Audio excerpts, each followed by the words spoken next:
ప్రభుత్వ నిధుల కోసం ఎదురు చూడకుండా గ్రామాన్ని అభివృద్ధి చేస్తానని అప్పాజిపల్లి నూతన సర్పంచ్ నాయిని వెంకటగౌడ్ స్పష్టం చేశారు. సోమవారం ప్రత్యేక అధికారి హౌసింగ్ ఏఈ సుష్మా ఆధ్వర్యంలో నాయిని వెంకటగౌడ్ తన వార్డు సభ్యులతో కలిసి సర్పంచ్ గా ప్రమాణ స్వీకారం చేశారు. వీధి దీపాలు, తాగునీటి సమస్య, డ్రైనేజ్ సమస్య వంటి ఎప్పటికప్పుడు పర్యవేక్షిస్తూ కొరత లేకుండా అమలు పరుస్తామన్నారు. ఈ కార్యక్రమంలో వార్డు సభ్యులతో పాటు గ్రామస్తులు పాల్గొన్నారు.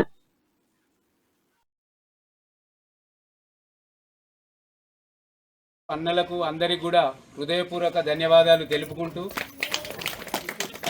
అప్పాజిపల్లి గ్రామానికి నేను ఇంతకుముందు చేసినటువంటి సేవలు మరియు ఇప్పుడు చేయబోయే సేవలు కూడా మీ అందరికీ కూడా వివరించి నన్ను నమ్మి నాకు ఓటేసి ఆశీర్వదించినందుకు ప్రతి ఒక్కరికి కూడా పేరు పేరున ధన్యవాదాలు తెలుపుకుంటూ ఇంతకుముందు స్పెషల్ ఆఫీసర్ల పరిపాలనలో మరి వాళ్లకు డబ్బులు ఉన్నా లేకున్నా కొన్ని పనులు పెండింగ్ తోటి కానీ నీళ్ళ ప్రాబ్లం కావచ్చు, లైట్ల ప్రాబ్లం కావచ్చు, ఇతరత్ర ఇట్లాంటి ప్రాబ్లం ఉన్నా కొన్ని నేను కూడా సహకరించి వాటర్ చేయడానికి 100% ఈ నెల లోపల అదే కార్యక్రమాన్ని తీసుకుంటా. నేను ఇచ్చిన హామీలన్నీ ప్రతి ఒక్క ఇంట్లో ఉన్నాయి పేపర్ మీద.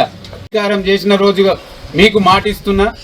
ఇంతకుముందు కూడా చెప్పిన మాట ప్రకారం మీరు నన్ను ఆశీర్వదించినందుకు ధన్యవాదాలు తెలుపుకుంటూ మరియు అట్లాగే బియ్యానికి సంబంధించింది కూడా మనకు నేషనల్ హైవే ముందు కొద్దిగా తక్కువ ఉండే, ఇప్పుడు ఎక్కువ రద్దీ ఉన్నందున కూడా అక్కడ కార్యక్రమం మళ్ళీ ఇప్పుడు గ్రామ సభలోనే మాట్లాడి అక్కడ ఇప్పించే ప్రయత్నం కూడా